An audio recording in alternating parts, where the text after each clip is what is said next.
Hello, friends. My name is Clifford Chukwemeka Iraya, and I'm bringing you greetings from the great city of Houston on this 27th day of May 2020. May 27, 2020. And today is the 53 years after the death of the Nigerian Federation. Yes, you heard me right. It was 53 years today, precisely on the 27th of May 1967, that the Federation of Nigeria was killed and finally buried. You can ask me how. Yes, because of this document called Decree number 14 that was promulgated by the military headed by a man called Yakubu Gowon. Yakubu Gowon promulgated and signed off Decree number 14, which eventually killed and terminated the Federation of Nigeria 53 years ago. And coincidentally, it is the day I'm making my final video, and the second part of the two-part video that was planned making. I already did the first one, which was on the topic, why the Constitution? And today, we are going to talk about why constitutional force majeure. Before I do that, I would like to read from what I gleaned from the internet. What is force majeure? I'm going to read direct so that it doesn't look like I'm making up my own words. Force majeure is a legal term denoting an unforeseen, disruptive event that obstructs the fulfillment of an agreement or a contract. Let me repeat that. It says that force majeure is a legal term denoting an unforeseen or disruptive event that obstructs the fulfillment of an agreement or a contract.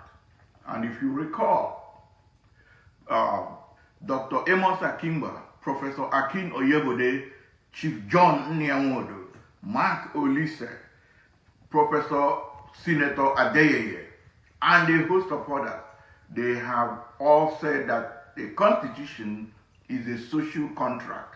So there is that element of contract in it. But let me go ahead and read more of what I gleaned from the internet. It says that a force majeure essentially frees both parties from liability or obligation. So if you have two parties or multiple parties, one day is a force majeure, it frees them from any obligation. The importance of force majeure in a contract, remember that the Constitution is a social contract. The importance of force majeure in a contract is that it relieves a party from an obligation under the contract, or it suspends that obligation. In other words, once there is a force majeure, then there is no obligation on either the two parties or one party to meet up with the terms of that contract.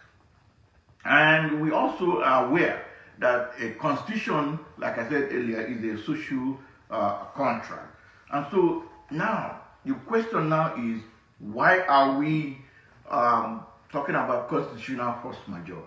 I have a couple of reasons here, especially with respect to the Constitution we're talking about, which is the fraudulent 1999 Constitution that was written by a gentleman called, I don't know if he's gentle anyway, but by a man called General Abdul Salami Abubakar.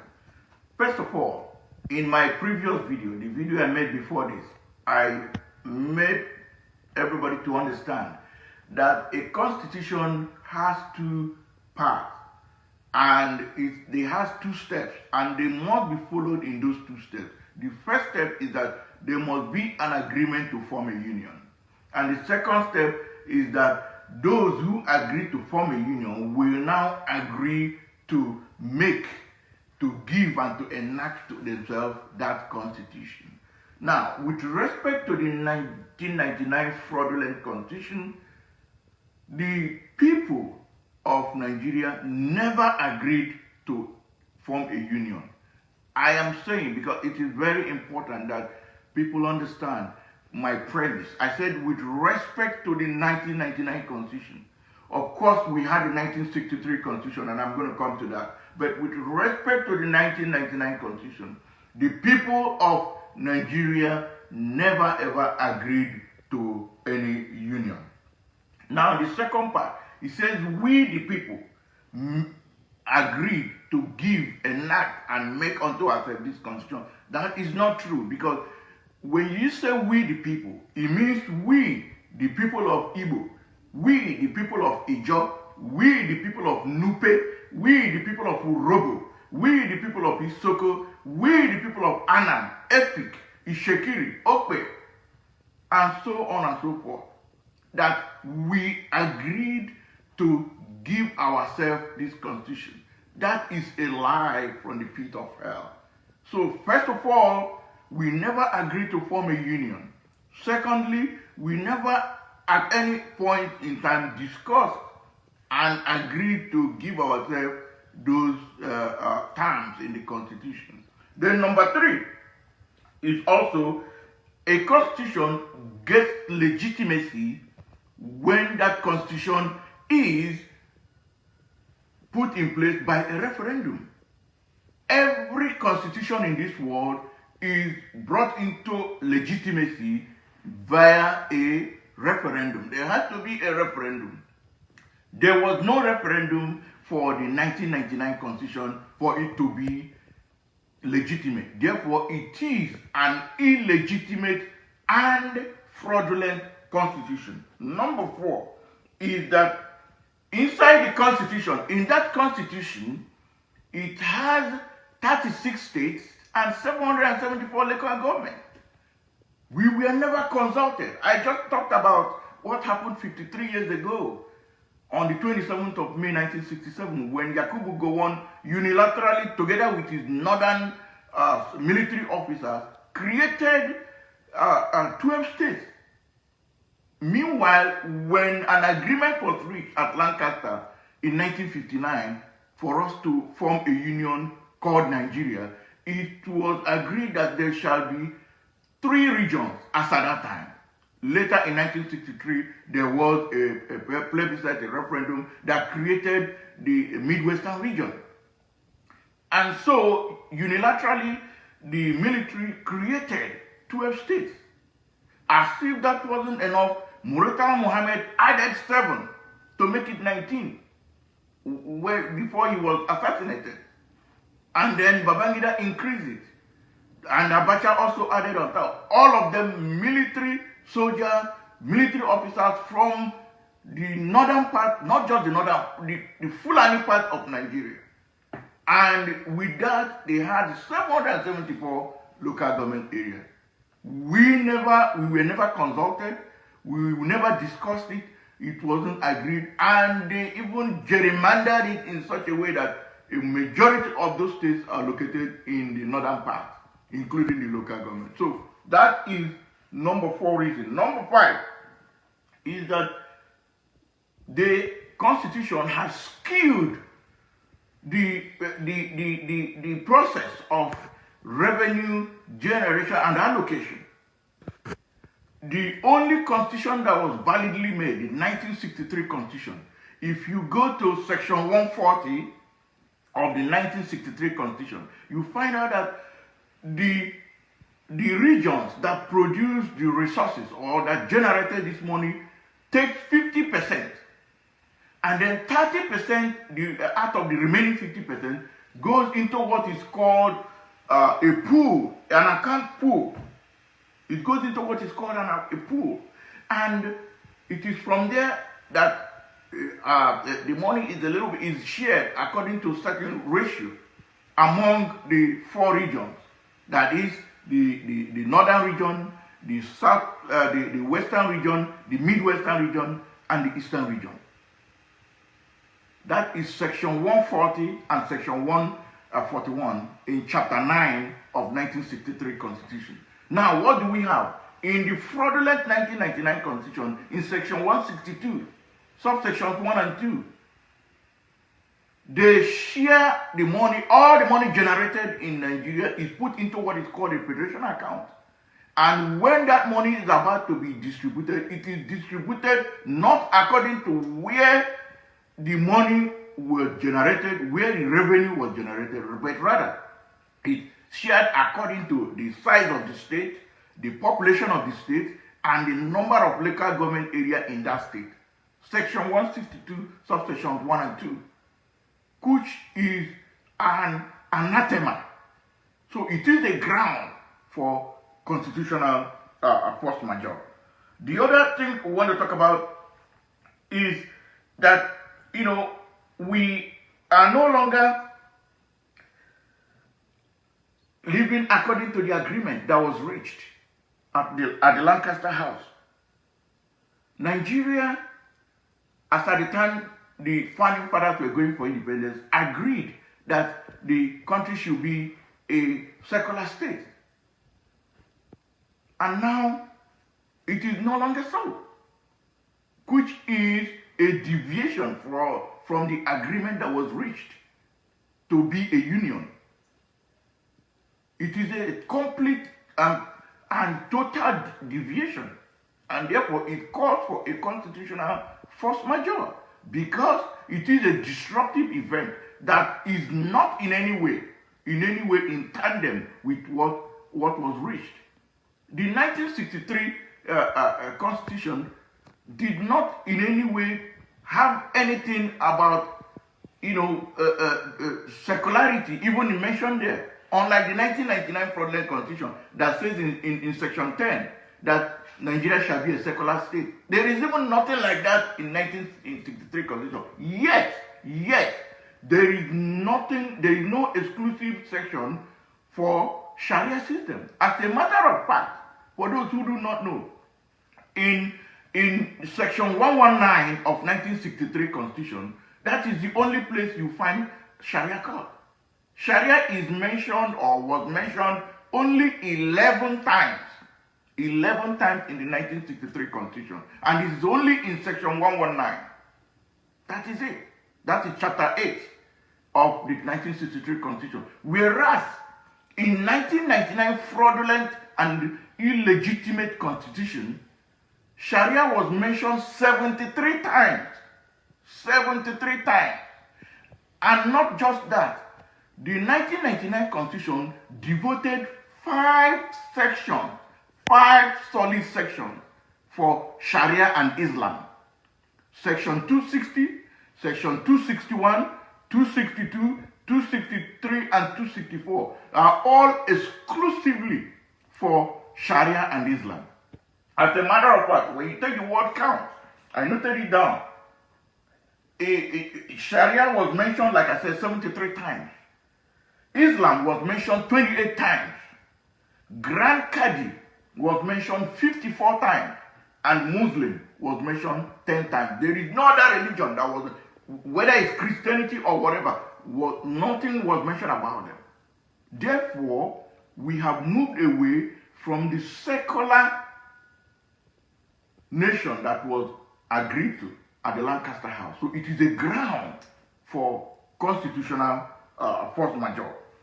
The other thing I want to talk about is the issue of the things that have happened that has led this country called Nigeria to that point where it becomes an extraordinary event, a very disruptive event that calls for a constitutional force majeure.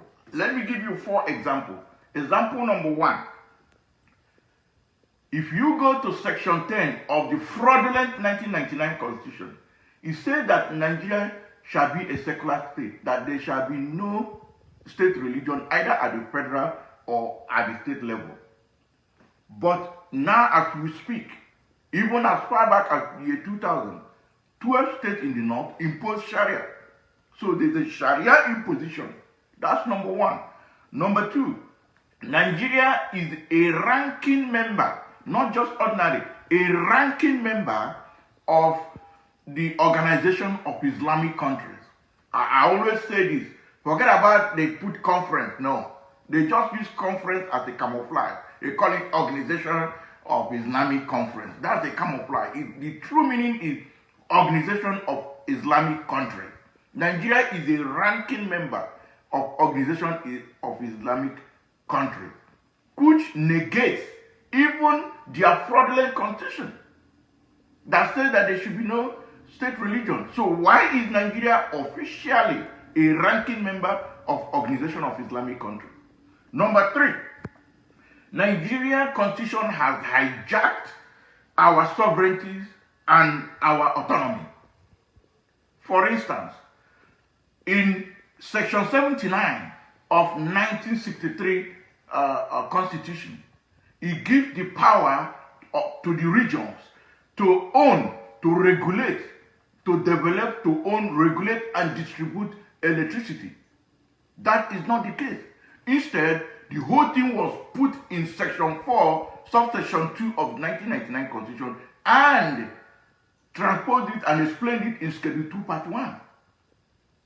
So our sovereignty, our autonomy, and that independence to operate our infrastructure has been taken away from us.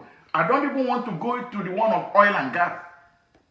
As a matter of fact, the 1999 Constitution strips us of our right to operate our resources.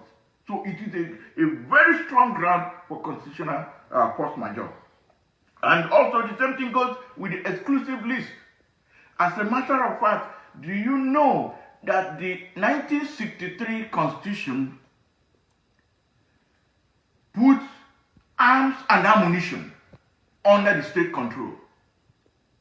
The states have the power over arms and ammunition. I mean, not the states, rather, the regions. Whereas in the 1999 Constitution, it is absolutely exclusively for the Fulani government of Nigeria that they call federal government.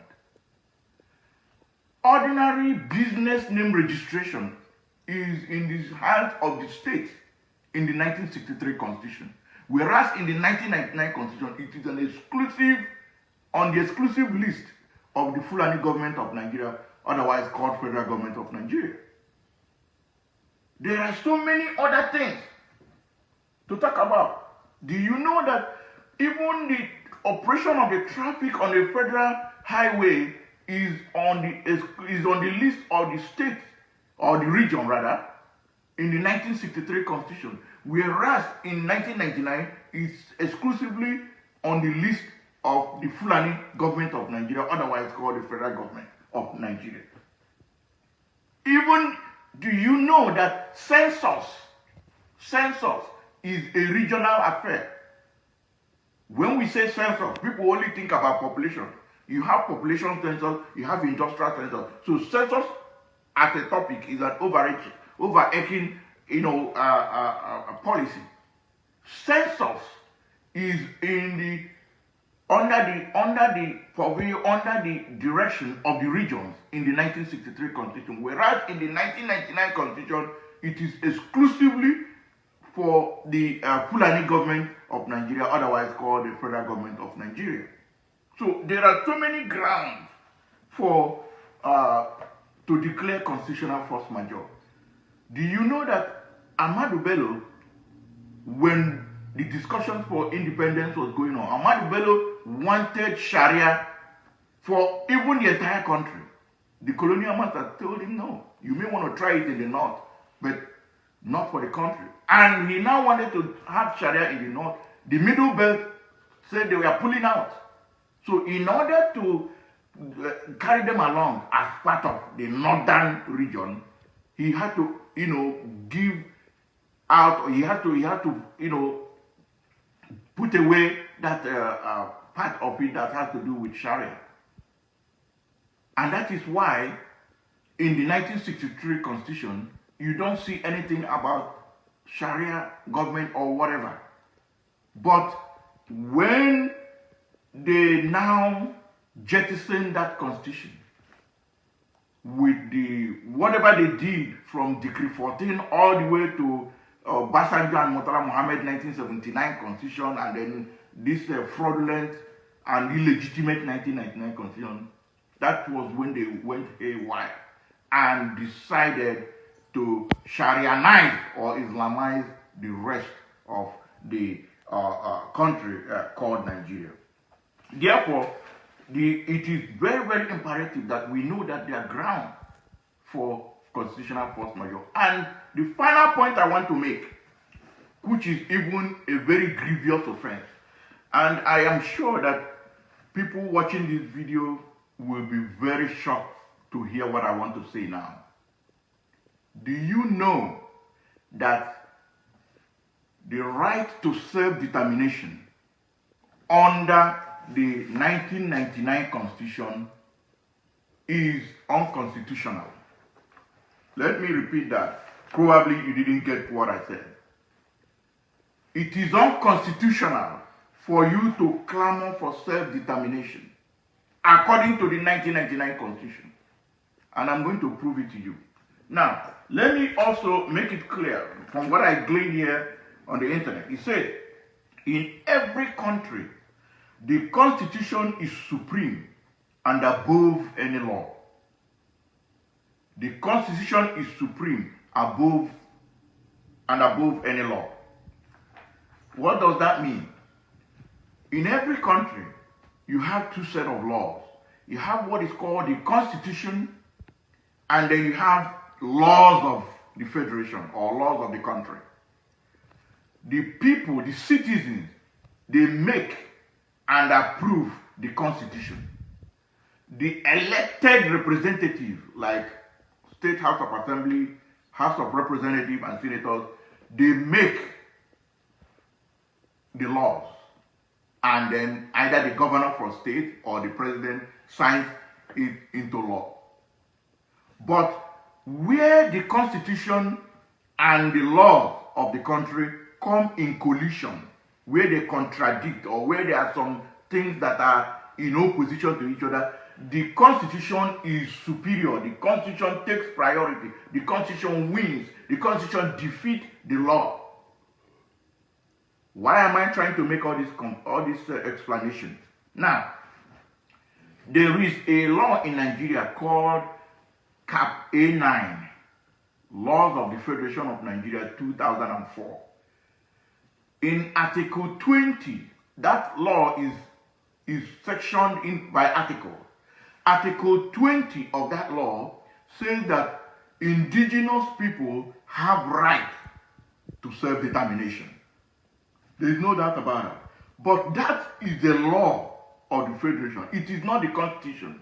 Now, when you go to the fraudulent and illegitimate 1999 Constitution, in Section 2, subsection 1, it says, in Section 1, subsection 3, I beg your pardon, Section 1, subsection 3 of the Constitution, it says that if there is a clash between that Constitution and any law, when there is a contradiction, when there is a conflict, when there is something that is saying opposite directions in both of them, that the one from the law of the Federation is invalid. It is the one that is in the Constitution that will be the main one that will be valid. That is Section 1, subsection 3 of the Constitution. Now, if you go to Section 2, subsection 1 of Nigerian Constitution, which is a fraudulent one and an illegitimate one, it says that Nigeria shall be indissoluble and indivisible. Let me repeat that, and I'll paraphrase it so that we will understand. In fact, let me even read it the way it is stated in the Constitution. Section 2, subsection 1. Nigeria is one indivisible and indissoluble sovereign state to be known by the name of the Federal Republic of Nigeria. Nigeria shall be one indivisible and indissoluble sovereign state to be known by the name of Federal Republic. What it means is that there is no part of Nigeria that you can remove from Nigeria, or you cannot dissolve Nigeria, because there are two ways to do away with Nigeria. Either dissolve it, there is nothing like Nigeria again, or you divide it. So the constitution is saying that you cannot take anything out of Nigeria. It is one.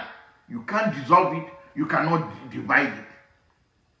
So when you take this part, compare it to Article 20, Cap A9, you can see there is a clash. There is a contradiction. There are opposing views. Article 20 is saying that indigenous people have right to self-determination. That is, right to come out and be on their own. That means if Nigeria is like a circle, and indigenous people in a particular part of that circle, that they have right to come out of that circle and be on their own. That is Article 20, Cap A9, Laws of the Federation of Nigeria, 2004. Section 2, subsection 1, is saying that nothing like that, that Nigeria remains that full circle.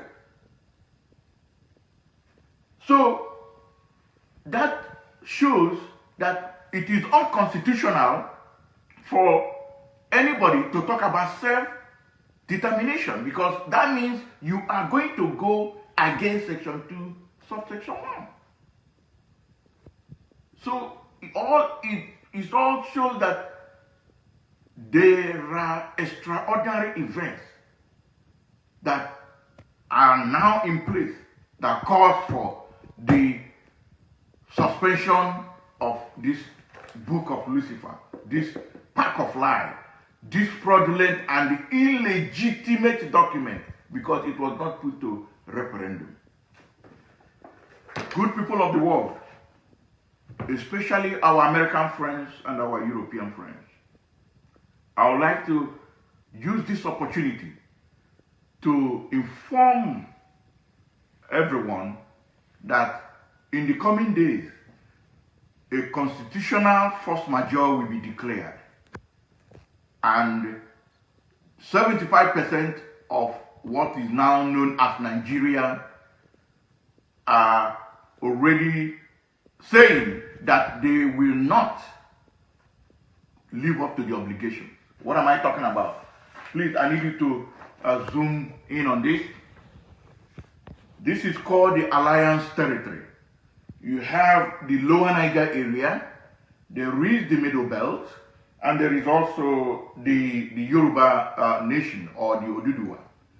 These three, you can see like more of an ash-colored